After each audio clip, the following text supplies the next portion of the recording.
My name is Billie Gomez, 26 years old, and I'm a veterinary student just 6 months away from graduation. I had driven 8 hours through the Arizona desert to reach my family home in Phoenix, my car loaded with carefully chosen Christmas presents and a heart full of excitement to see everyone after a grueling semester of clinical rotations. But when I pulled into the driveway of our adobe-style house on December 22nd, something felt terribly wrong. The house was dark except for a single light in the kitchen window. No familiar chaos of cousins running around, no smell of my mother's famous tamales, no sound of my father's mariachi music playing loudly as he prepared for our traditional Christmas Eve celebration. Just silence and an eerie emptiness that made my stomach drop. Before I continue, let me know where you're watching from in the comments. Hit that like button and subscribe because what happens next changed everything. I grabbed my bags and pushed through the front door, calling out in both English and Spanish as I always did when coming home. Hello. Hola familia. I'm home. My voice echoed through the unusually quiet house. From the kitchen came a weak response, Mija in here. I found my grandmother, Abuela Sofia, sitting alone at our large family table with a plate of what looked like microwave-heated leftovers. At 78, she was still a formidable woman, but seeing her there alone, picking at cold beans and rice, broke something inside me. Abuela, where is everyone? Where's Mom? Dad? The twins? I asked, dropping my bags and rushing to her side. She gestured toward the refrigerator with a trembling hand that I had never seen shake before. Read the note, Mija. They left it for you.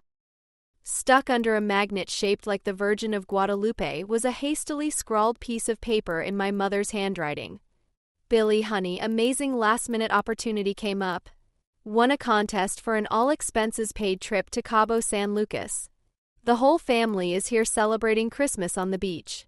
Used your veterinary school emergency fund to cover the extras, flights upgraded to first class, premium resort package, etc. You'll understand when you see the photos. Abuela couldn't handle the travel with her arthritis, so please take care of her. Back December 27th. Love you. Mama, Papa, Carlos, and Diego. P.S. Bring Abuela some of those fancy chocolates she likes when you get a chance. XOXO. I read it 3 times, each time feeling like I was being punched in the stomach.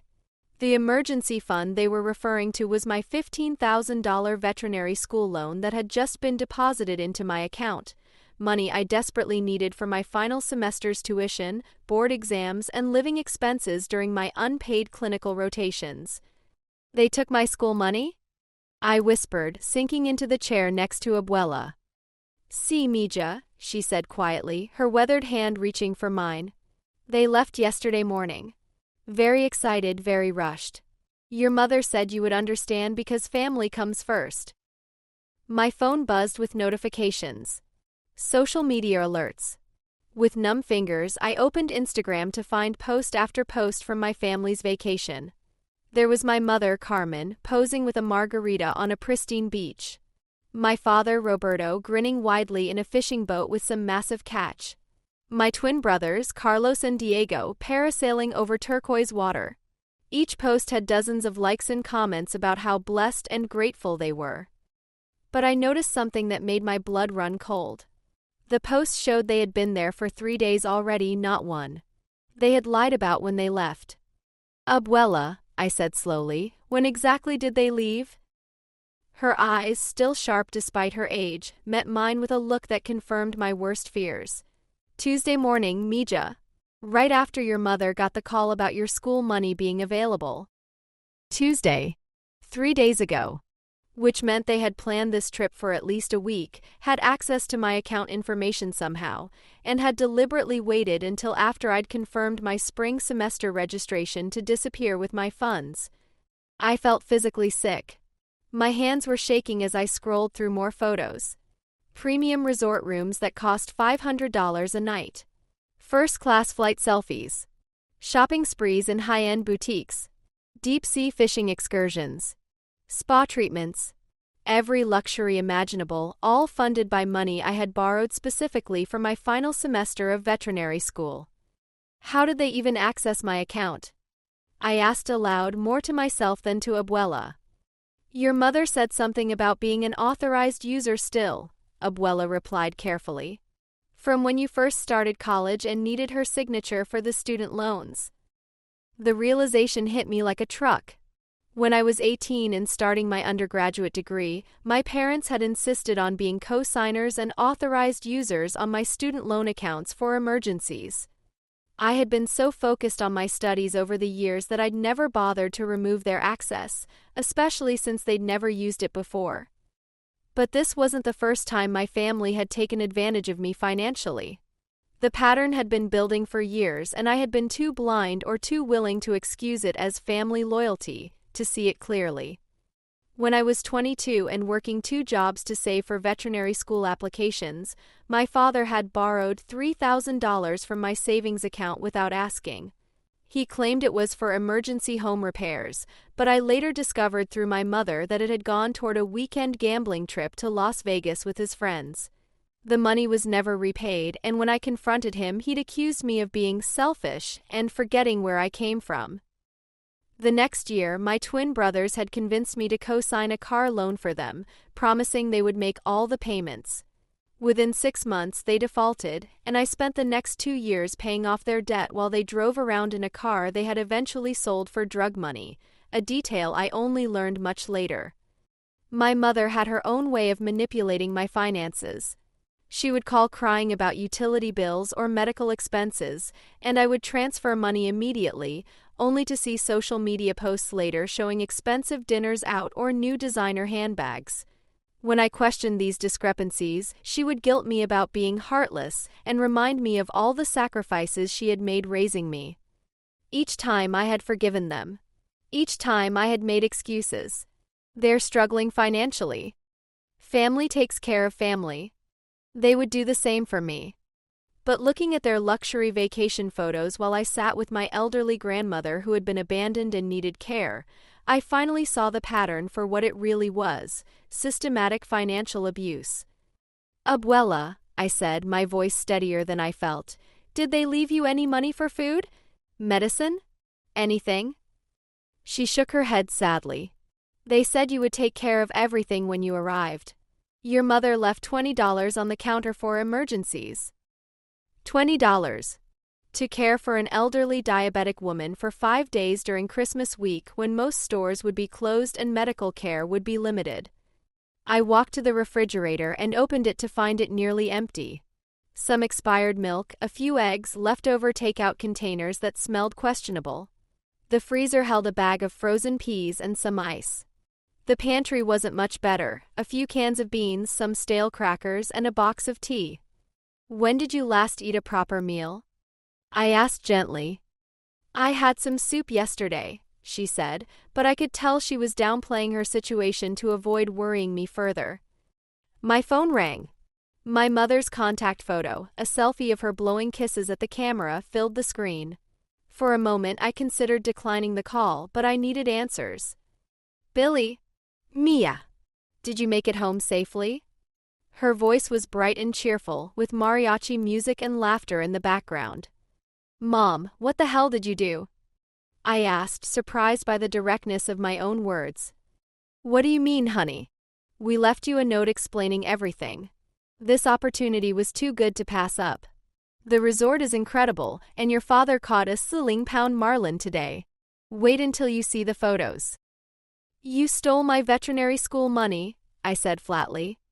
Stole? Billie, don't be so dramatic. We borrowed it for a family emergency vacation. We'll pay you back when we get home and figure things out. Besides, you're always so responsible with money, we knew you'd understand. A family emergency vacation?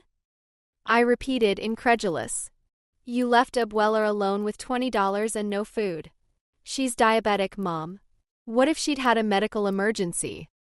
She's fine, my mother said dismissively. And we knew you were coming home. You love taking care of Abuela. It gives you something meaningful to do over Christmas break instead of just studying all the time. The casual cruelty of that statement, reducing my education and career goals to just studying all the time, revealed more about my mother's true feelings than any argument ever had. I need that money back immediately, I said, my voice growing stronger. I register for my final semester in 3 weeks. Without it, I can't graduate. Billie, you're being very selfish right now, my father's voice came through the phone. Apparently, I was on speaker. Family comes first. We've sacrificed everything for you kids, and now when we finally get a chance to enjoy ourselves, you want to ruin it with money talk. You sacrificed everything for me? I asked, genuinely confused. I've been working since I was 16 to pay for everything myself. You spent my college fund on Carlos and Diego's legal fees when they got arrested. You used my car down payment money for that kitchen renovation. When have you ever sacrificed anything for my education? Silence on the other end, except for the sound of waves and distant laughter. Finally, my mother spoke again, her voice colder now. We'll discuss this when we get home. Right now, we're trying to enjoy our vacation, something we've earned after working so hard all year. Take care of your grandmother and stop being so dramatic about money. It's just money, Billie. Just money. The $15,000 I needed to complete my doctorate in veterinary medicine was just money to them. When exactly are you coming home? I asked. December 27th, like the note said. We have a couple more days here, then we'll fly back. And how are you planning to pay me back? Another pause. We'll figure something out. Maybe you can take out another loan or ask the school for an extension. You're smart, you'll find a way. The call ended before I could respond. I sat there staring at my phone, feeling like I was seeing my family clearly for the first time in my life. Abuela had been listening quietly, and now she reached over and patted my hand. Mija, she said softly, I have something to tell you. Something I should have said years ago. For the next hour, she revealed things about my family that I had never known. How my parents had convinced her to sell her house when she was 70 and move in with them, promising to invest the proceeds for her retirement, only to spend it on a boat that was repossessed within a year. How they regularly borrowed money from her Social Security checks, leaving her unable to afford her diabetes medication some months.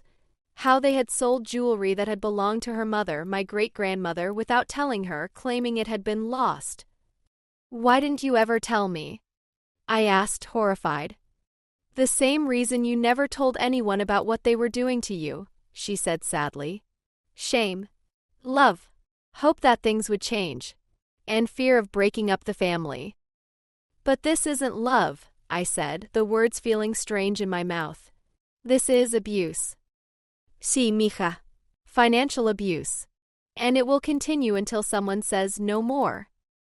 That night, I lay in my childhood bed, the same room I'd had since I was 12, with veterinary science posters on the walls and shelves full of animal anatomy textbooks, and tried to process everything that had happened. My family had stolen my education fund for a luxury vacation, abandoned my elderly grandmother without proper care, and when confronted, had dismissed my concerns as dramatic and selfish. But more than that, I was finally seeing the pattern of abuse that had shaped my entire adult life.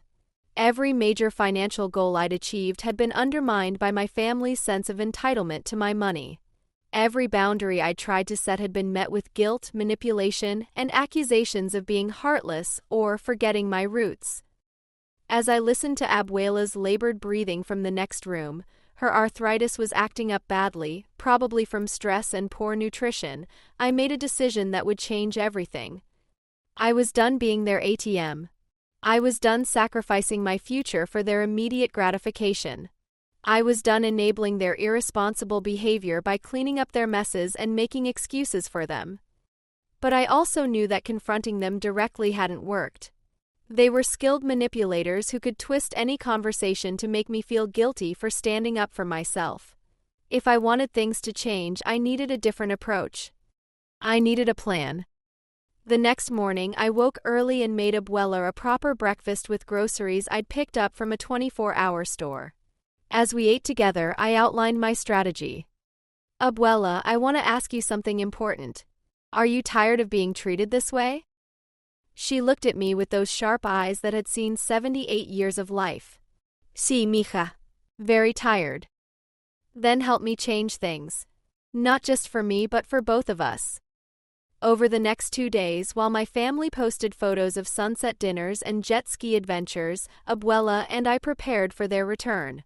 We documented everything: the empty refrigerator, the unpaid bills they'd left behind, the condition of the house, her medication schedule that had been ignored.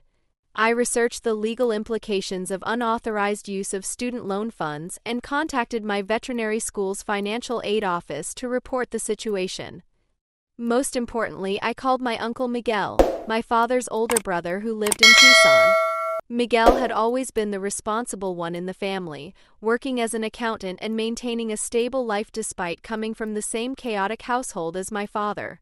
He had tried to warn me years ago about my parents' financial irresponsibility, but I hadn't been ready to listen. "Billie," he said when I explained the situation, "I've been waiting for this call for years. What do you need?" "Help," I said simply.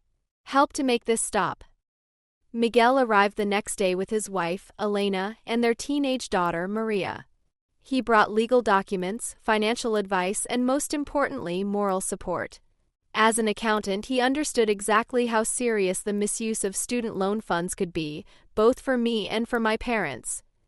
"This isn't just family drama," he explained as we sat around the kitchen table that evening. "Student loan fraud is a federal crime. If the government decides to investigate, your parents could face serious legal consequences." "I don't want to destroy them," I said quickly. "I just want my money back and for this pattern to stop." "I understand," Miguel said gently. "But they need to understand the seriousness of what they've done. Sometimes people don't change until they face real consequences." That evening, we established our strategy. When my family returned, they would be met with a unified front: me, Abuela, Miguel, Elena, and Maria as witnesses. We would present them with a formal repayment agreement, documentation of their financial abuse, and clear consequences if they refused to cooperate. "Are you sure you're ready for this?" Elena asked me privately as we prepared for bed. "Your family won't go down without a fight. They'll use every guilt trip and manipulation tactic they can think of." "I've been ready for this my whole life," I replied. "I just didn't know it until now." December 27th arrived gray and cloudy, unusual for Phoenix in winter. Their flight was scheduled to land at 2 p.m., and according to my mother's last text, they planned to be home by 4 p.m. to rest up before their traditional New Year's Eve party. At 3:45 p.m., I heard car doors slamming in the driveway. Through the window, I watched my family emerge from an expensive rideshare vehicle, tanned and laughing, laden with shopping bags and souvenirs. They looked relaxed, carefree, and completely oblivious to the storm they were about to walk into. My father was telling some animated story, gesturing wildly with his hands. My mother was showing off a new designer handbag to my brothers, who were comparing expensive watches they'd apparently purchased. None of them seemed to have given a second thought to the grandmother they'd abandoned or the daughter whose future they'd jeopardized. The doorbell rang. I took a deep breath, looked around at my support system assembled in the living room, and walked to the front door. Through the peephole, I could see my family's smiling faces, probably expecting their compliant daughter to welcome them home with open arms and pretend nothing had happened. Instead, I opened the door to reveal 5 serious faces staring back at them. "Welcome home," I said calmly. "We need to talk." The transformation in their expressions was immediate.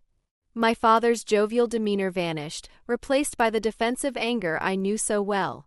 My mother's smile froze into something brittle and fake.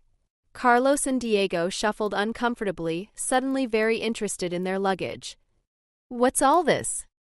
my father asked, his voice already taking on the aggressive tone he used when he felt cornered. "Who called a family meeting?" "I did," I replied firmly. "Please come in and sit down. We have some important things to discuss." They filed into the living room reluctantly, their vacation glow dimming as they took in the serious atmosphere. Miguel stepped forward and introduced himself to my mother and brothers, who had met him only briefly at family gatherings over the years. "Miguel is here as a financial advisor and witness," I explained. "What we're going to discuss today has legal implications, so I wanted professional guidance." Legal implications? My mother laughed nervously. Billie, honey, you're being dramatic again. We just took a little family vacation. There's nothing legal about it. Actually, Miguel said, opening a folder of documents, there are several legal issues we need to address. The most serious being the unauthorized use of federal student loan funds, which is considered fraud under federal law. The room fell silent except for the sound of air conditioning and traffic outside. My family's tanned faces went noticeably paler. That's ridiculous, my father blustered. We're family. We didn't steal anything. Billie's being vindictive because she's jealous she didn't get to come on vacation. Dad, I said quietly, you took $15,000 from my student loan account without permission. You used it for luxury vacation expenses while leaving your mother without adequate food or medical care.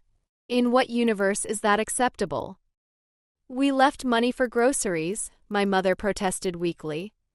$20, Abuela spoke up for the first time, her voice strong despite her age. $20 for 5 days of care for an elderly diabetic woman during Christmas week. Elena pulled out her phone and began showing photos we'd taken of the empty refrigerator, the unpaid bills, and the sparse pantry. This is how we found the house when Billie arrived, she said calmly. Carlos, who had been silent until now, finally spoke. Look, we didn't think it was that big a deal. Billie always figures things out. She's the responsible one. And that's the problem, I said, my voice growing stronger. You've all been living off my responsibility for years while refusing to take any yourselves. For the next hour, we laid out everything. The pattern of financial abuse going back years. The unauthorized access to my accounts. The abandonment of Abuela. The luxury vacation funded by my educational future. Each point was documented, witnessed, and irrefutable. My family cycled through the classic stages of confrontation, denial, anger, bargaining, and deflection. They accused me of being ungrateful, heartless, and family-destroying. They claimed their intentions were good, that they planned to pay me back someday, that I was making a mountain out of a molehill. Finally, Miguel placed the repayment agreement on the coffee table. Here's what's going to happen, he said in his calm, professional voice. You're going to sign this agreement to repay the $15,000 over the next 12 months with interest. You're going to immediately remove yourselves as authorized users from all of Billie's accounts. And you're going to establish a separate, secure account for Sophia's Social Security checks. And if we refuse?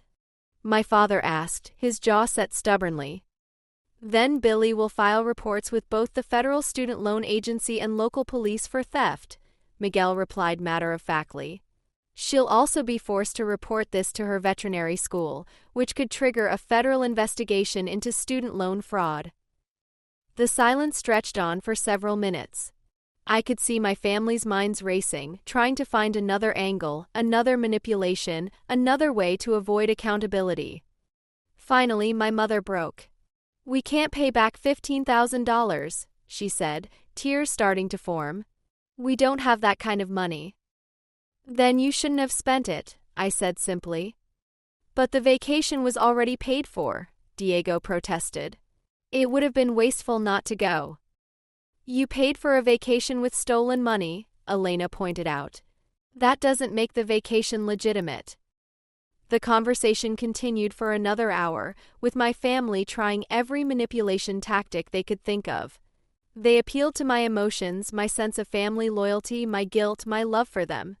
They promised to do better, to pay me back gradually, to never do anything like this again. But for the first time in my life, I held firm. These are the terms, I said when they had exhausted their arguments. Sign the agreement, make the first payment from whatever money you have left from the vacation, and commit to changing this pattern. Or face the legal consequences. In the end, faced with the very real threat of criminal charges, they signed. The first payment, $2,000 from their vacation spending money, was transferred to my account that evening. The remaining $13,000 would be paid back over 11 months at $1,200 per month with 5% interest. More importantly, they signed agreements removing themselves from my financial accounts and establishing proper care protocols for Abuela, including a separate account for her Social Security that only she and I could access. The immediate crisis was resolved, but I knew this was just the beginning of a longer process of establishing new boundaries and rebuilding relationships on healthier terms. The weeks that followed were a roller coaster of emotions and adjustments. My family struggled with the new reality where they couldn't simply take what they wanted from me without consequences. My mother, in particular, went through what could only be described as withdrawal symptoms from her shopping addiction, now that her easy access to my money was cut off. "I don't understand how you expect us to live like this," she complained during one of our weekly check-in calls after I had returned to Phoenix to finish my veterinary program. "We can't afford anything nice anymore." "Mom, you're living the way most normal families live," I explained patiently. "Within your actual means." "But we're used to a certain lifestyle," she protested. "A lifestyle funded by stealing from your daughter," Elena pointed out from beside me. She had become my accountability partner in these conversations, helping me stay strong when my family tried their old manipulation tactics. The first month was the hardest. My father tried everything he could think of to get around the repayment agreement. He claimed the contract was invalid because it was signed under duress. He argued that $1,200 per month was unreasonable given their income. He even suggested that I should be grateful they had used my money for something fun rather than something boring like bills. Each time, Miguel calmly explained the legal reality. The contract was valid. The payment amount was reasonable given their demonstrated ability to spend lavishly on vacations. And misappropriation of student loan funds was a federal crime regardless of how the money was spent. But the most challenging part wasn't dealing with my parents' resistance, it was dealing with my own guilt. Despite everything they had done, despite the clear evidence of years of financial abuse, part of me still felt like I was being mean to my family. The conditioning of a lifetime doesn't disappear overnight. "It's normal to feel guilty," Elena assured me during one of our conversations. "Abusers train their victims to feel responsible for setting boundaries. But feeling guilty doesn't mean you're doing anything wrong." Abuela Sofia, who had moved in with Miguel and Elena temporarily while we sorted out her living situation, became my biggest source of strength during this period. "Mija," she told me one evening as we sat on Miguel's patio watching the sunset over the desert, "do you know what I regret most about my life?" "What, Abuela?" "That I didn't teach your father to face consequences when he was young. I thought protecting him from the results of his bad choices was love. But really, I was making him weaker. You're giving him a gift now, the chance to grow up at 52 years old." As the weeks turned into months, something remarkable began to happen. The structure and accountability we had imposed started to create positive changes in my family. My father, faced with the reality of making $1,200 monthly payments, took on additional consulting work. For the first time in years, he was working more than 40 hours a week. My mother, deprived of her usual outlet of stress shopping, was forced to find healthier coping mechanisms. She joined a community center fitness class and started volunteering at a local animal rescue, something that made me particularly proud, given my career path. Most surprisingly, my brothers began to transform as well. Carlos, who had been drifting aimlessly through his mid-20s, suddenly got serious about his music production career. Without the safety net of knowing he could always get money from me, he started hustling for real clients and building an actual business. Diego shocked everyone by enrolling in community college and declaring his intention to study accounting, inspired by Uncle Miguel's example. "I want to be the kind of person who helps fix family financial problems instead of creating them," he told me during one of our calls. The second payment arrived on time, and the third. By the fourth month, my father had actually called to let me know the payment would be a few days early because he had landed a big consulting contract. But the real test came 6 months later, when my mother called me crying about a financial emergency. "Billie, Mija, I need your help," she sobbed into the phone. "The washing machine broke and we don't have the money to fix it. We're behind on the car payment, and your father's worried about losing his job because of some budget cuts at his company. In the past, I would have immediately offered to help. I would have transferred money before even asking for details. But now I took a deep breath and responded differently. I'm sorry to hear about your troubles, Mom. What's your plan for handling these issues? My plan? She asked, confused. I'm calling you for help. But what's your plan? I repeated. Have you gotten estimates for the washing machine repair? Have you looked into payment plans for the car?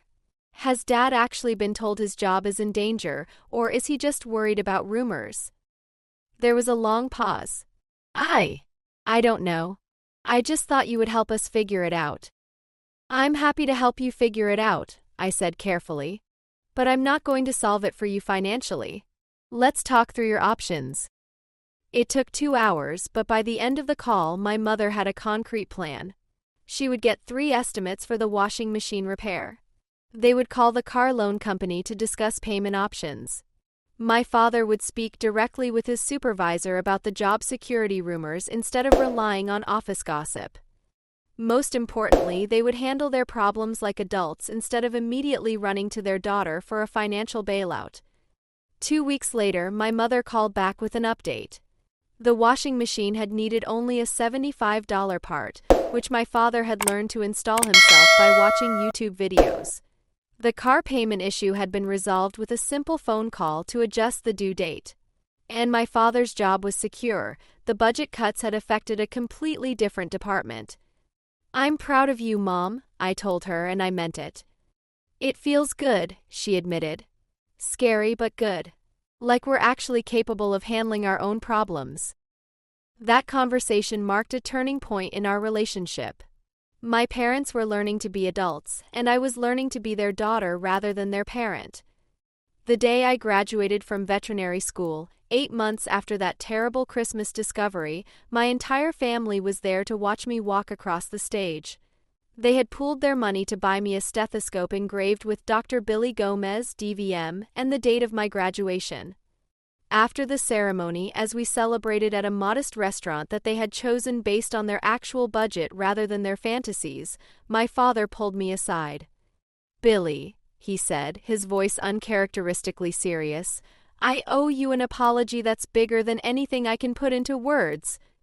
Dad. No, let me finish. I stole from you. I stole your money, I stole your peace of mind, and I almost stole your future. And I taught your brothers that it was okay to treat you that way.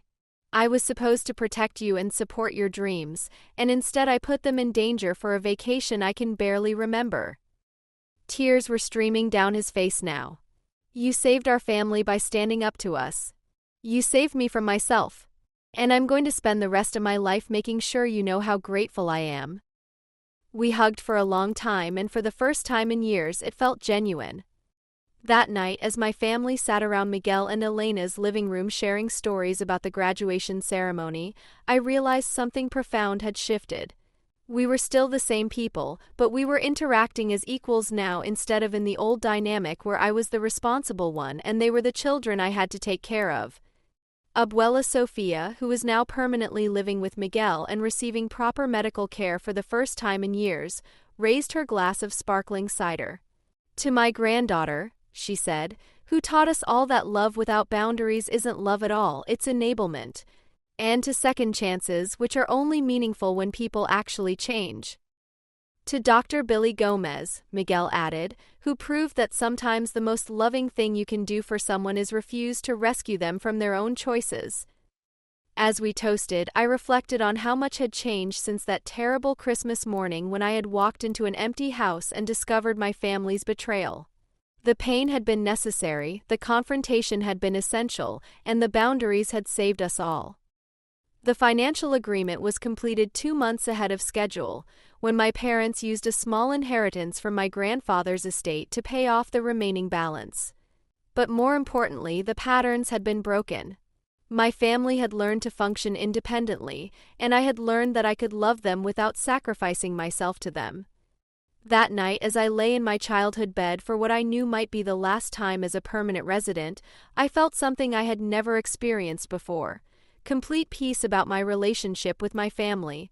Not because everything was perfect, but because everything was honest.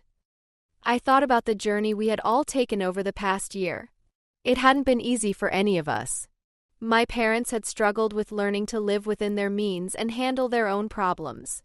My brothers had faced some hard truths about their own behavior and had to develop new habits of responsibility.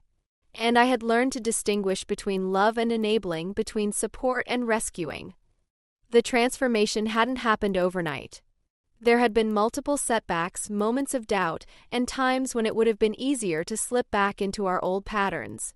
But each time we were tested, we had chosen the harder path of growth over the easier path of regression. I remembered a conversation I'd had with Elena just a few weeks earlier, when I'd expressed concern about whether the changes in my family were permanent or just temporary compliance to avoid legal trouble. How can I know if they've really changed, or if they're just going through the motions until I let my guard down? I had asked her. You can't know for certain, she had replied honestly. But you can look for evidence of internal motivation versus external compliance. Are they making changes only when they think you're watching, or are they making choices that benefit them even when you're not around? That evidence had been accumulating over the months. My father had continued his financial education even after completing the repayment agreement, reading books about personal finance, and attending a financial literacy workshop at the community center. My mother had maintained her volunteer work at the animal rescue and had even started taking classes in veterinary assistant training, inspired by my career path.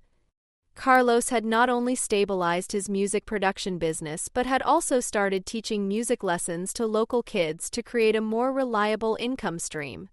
Diego had maintained his grades in community college and had gotten a part-time job at a tax preparation office, applying what he was learning from Uncle Miguel about accounting. Most tellingly, none of them had asked me for money in over 4 months. When Abuela Sofia had needed help with some unexpected medical bills, my parents had organized a family contribution plan without involving me, each family member contributing what they could afford.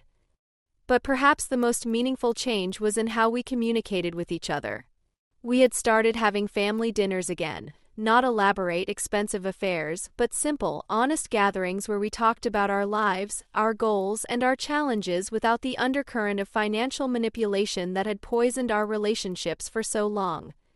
During one of these dinners, just 2 weeks before my graduation, my mother had said something that brought tears to my eyes. You know, Billie, I used to be jealous of how together you always seemed, she had admitted. How responsible and successful you were. I think part of me wanted to bring you down to our level instead of working to bring ourselves up to yours.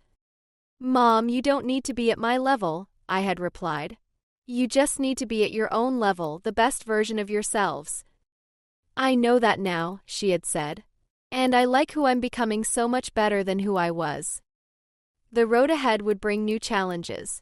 I would start my residency at the animal hospital in Scottsdale, eventually open my own practice, and build the stable, independent life I had always dreamed of. My family would continue to grow and change, sometimes struggling with their new reality but ultimately becoming stronger and more authentic people.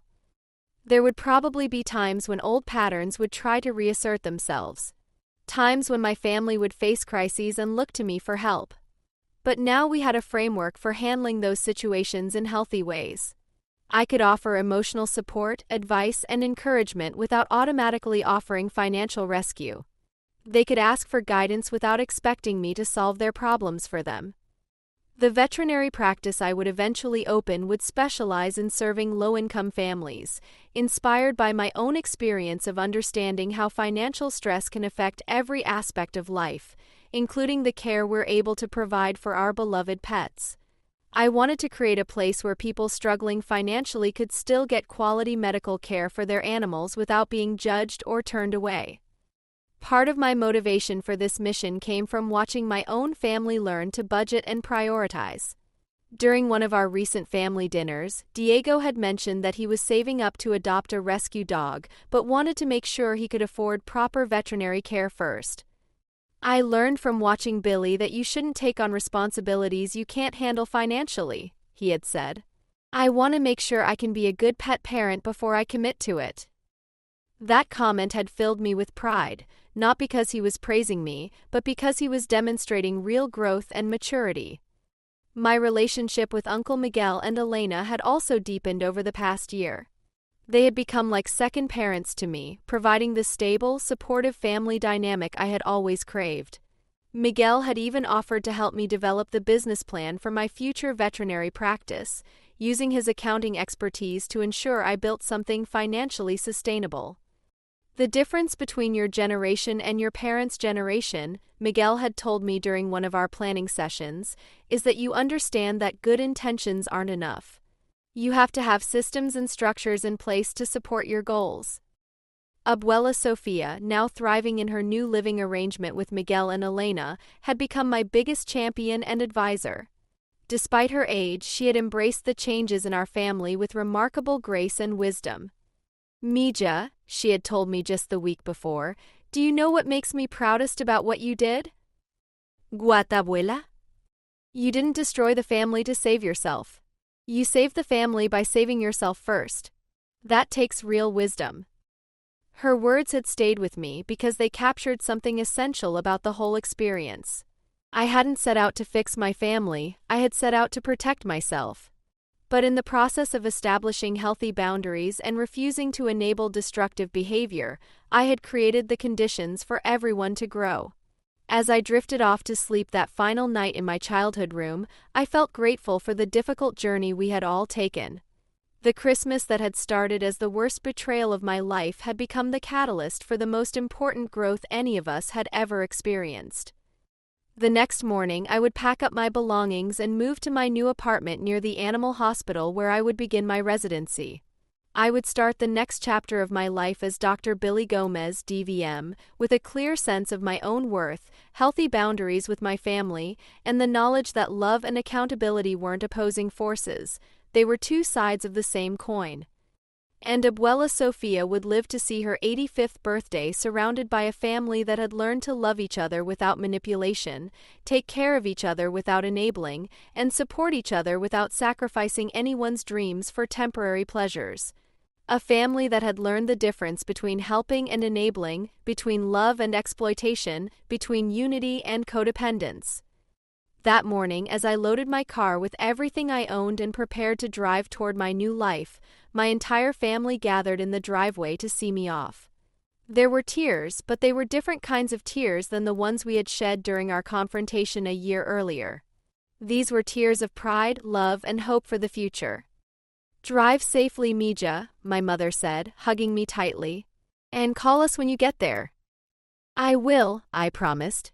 "And Mom? I'm proud of the woman you're becoming." She smiled through her tears.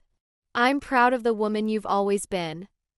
As I drove away from the house where I had grown up, I thought about all the young people who might be reading this story, recognizing patterns from their own lives. If you're someone who has been taking care of everyone else at the expense of your own dreams and well-being, know that change is possible. It's scary, it's difficult, and it requires courage you might not know you have. But on the other side of that fear is freedom. The freedom to love without enabling, to give without being taken advantage of, and to build relationships based on mutual respect rather than manipulation and dependency. Sometimes the greatest gift you can give someone is showing them that actions have consequences. Sometimes the most profound act of love is saying no more. And sometimes the most important thing you can do for your family is refuse to be their victim. My family learned that lesson the hard way, but they learned it. And for the first time in my life, when I visit home now, it actually feels like home, not because everything is perfect, but because everything is honest. That's worth more than any luxury vacation could ever be. That's worth more than any amount of money. That's the foundation for relationships that can last a lifetime, built on respect rather than exploitation, on genuine care rather than manipulation. And that's the legacy I hope to leave, not just as a veterinarian who helps animals, but as a daughter who helped her family learn to help themselves. Over the next few weeks, as I returned to my final semester of veterinary school, the new dynamic with my family settled into place. There were bumps, moments when they tried to revert to old patterns, times when they tested the boundaries I'd established. But each time I held firm, and each time it became easier to do so. My first payment of $1,200 arrived on schedule. Then the second. By the third payment, my father had taken on weekend work to help meet the obligations. My mother had started selling items online to contribute to the repayment fund. Most surprisingly, my brothers began to change as well. Carlos got a steady job and stopped asking me for money. Diego enrolled in community college and started taking responsibility for his own expenses. The accountability seemed to be creating a ripple effect throughout the family. 6 months later, when I graduated from veterinary school and started my residency at an animal hospital in Scottsdale, my family attended the ceremony. They seemed genuinely proud, and for the first time, their pride felt authentic rather than performative. "I'm sorry," my mother said to me after the ceremony, pulling me aside. "I never realized how much pressure we were putting on you. How unfair we were being." "Thank you," I said, meaning it. That means a lot to hear. The relationship with my family will never be what it was before. The innocent trust is gone, replaced by careful boundaries and clear expectations. But in many ways, it's better now, more honest, more genuine, more sustainable. Abuela moved in with Uncle Miguel and Elena after we discovered the extent of the financial abuse she'd been suffering. She's healthier now, both physically and emotionally, with proper medical care and a support system that doesn't take advantage of her. As for me, I learned that loving someone doesn't mean accepting abuse from them. That family loyalty shouldn't require sacrificing your own future. And that sometimes the most loving thing you can do for people is to hold them accountable for their actions. The veterinary clinic where I work specializes in treating animals from low-income families, and I often see the same patterns I experienced in my own life, people taking advantage of others' compassion and generosity. I try to share what I learned about boundaries and self-respect, not just with the pet owners I counsel, but with my colleagues who sometimes struggle with similar family dynamics. That terrible Christmas when I came home to an empty house and a stolen future taught me the most valuable lesson of my life. You can love your family and still protect yourself from them. You can honor your heritage and culture while refusing to accept abuse. And you can forgive without forgetting, establish boundaries without hatred, and choose yourself without abandoning your heart. Sometimes the greatest gift you can give someone is showing them that actions have consequences. Sometimes the most profound act of love is saying no more. If you're reading this and recognize patterns from your own life, know that change is possible. It's scary, it's difficult, and it requires courage you might not know you have. But on the other side of that fear is freedom, the freedom to love without enabling, to give without being taken advantage of, and to build relationships based on mutual respect rather than manipulation. My family learned that lesson the hard way, but they learned it. And for the first time in my life, when I visit home now, it actually feels like home, not because everything is perfect, but because it's honest. That's worth more than any luxury vacation could ever be.